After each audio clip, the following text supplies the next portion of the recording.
রাখবো। আমরা সবাই জানি যে ইতিমধ্যে উত্তরবঙ্গ সফরে চলে এসেছেন ভারতের প্রধানমন্ত্রী নরেন্দ্র মোদী।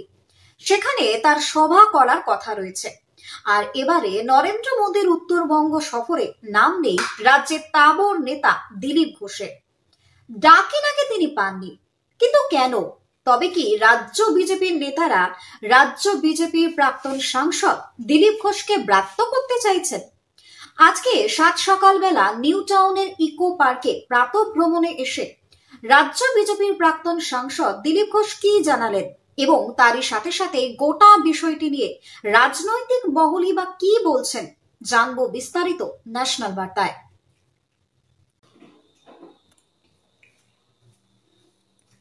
প্রধানমন্ত্রীর সভায় আমন্ত্রণ পেলেন না রাজ্যের তাবড় নেতা দিলীপ ঘোষ। দূরত্ব নিয়ে কি বলছেন প্রাক্তন সাংসদ? বৃহস্পতিবার সময় মতোই উত্তরবঙ্গে চলে এসেছেন প্রধানমন্ত্রী নরেন্দ্র মোদী। উত্তরবঙ্গে সভা করবেন তিনি। সেই সভায় আমন্ত্রিত রাজ্যের বিজেপি নেতারা সকলেই, কিন্তু সেই তালিকায় নেই একদা বিজেপির রাজ্য সভাপতি তথা প্রাক্তন সাংসদ দিলীপ ঘোষ।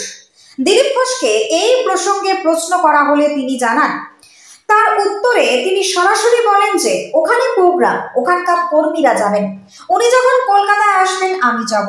তিনি আরো বলেন, যারা প্রোটোকল অনুযায়ী নেতা তারাই ডাক পেয়েছে, আমি কোনো পদে নেই, আমি সাধারণ কর্মী, উনি যখন এখানে আসবেন আমি যাব। 21 বিধানসভা নির্বাচনের পর থেকে রাজ্য নেতৃত্বের সঙ্গে দূরত্ব বাড়ছিল দিলীপ ঘোষের। 24 লোকসভা নির্বাচনে আসন বদলের পর সেই দূরত্ব আরো অনেকাংশে বাড়ে। এরপর তার বিয়ে।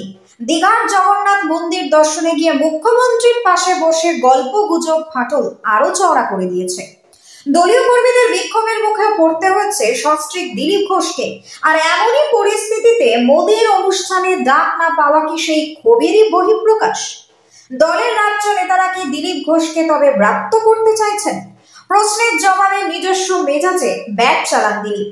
বলেন, কে করলো না তাতে কিচ্ছু যায় আসে না, আমাকে পার্টি যে দায়িত্ব দিয়েছে সেটা আমি নিষ্ঠার সঙ্গে পালন করছি। তার আরো সংযোজন, দল আমাকেও মর্যাদা দিয়েছে, পদ দিয়েছে, নির্বাচন শেষ হয়েছে সাংবিধানিক পদ্ধতিতে, গোটা দেশে কমিটি তৈরি হচ্ছে, নতুন কমিটিতে কে কোথায় জায়গা পায় দেখে কাজ হবে। আবার পার্টি যদি আমায় দায়িত্ব দেয় তাহলে আমি দায়িত্ব পালন করব।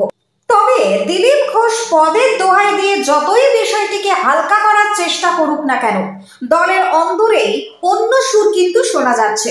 রাজ্য নেতৃত্বের সঙ্গে দিলীপ ঘোষের দূরত্ব যে শত যোজন, তা এদিনের ঘটনায় আরো একবার প্রমাণ হয়ে গেল বলেই মনে করছে রাজনৈতিক মহল। ব্যুরো রিপোর্ট, ন্যাশনাল বার্তা নিউজ।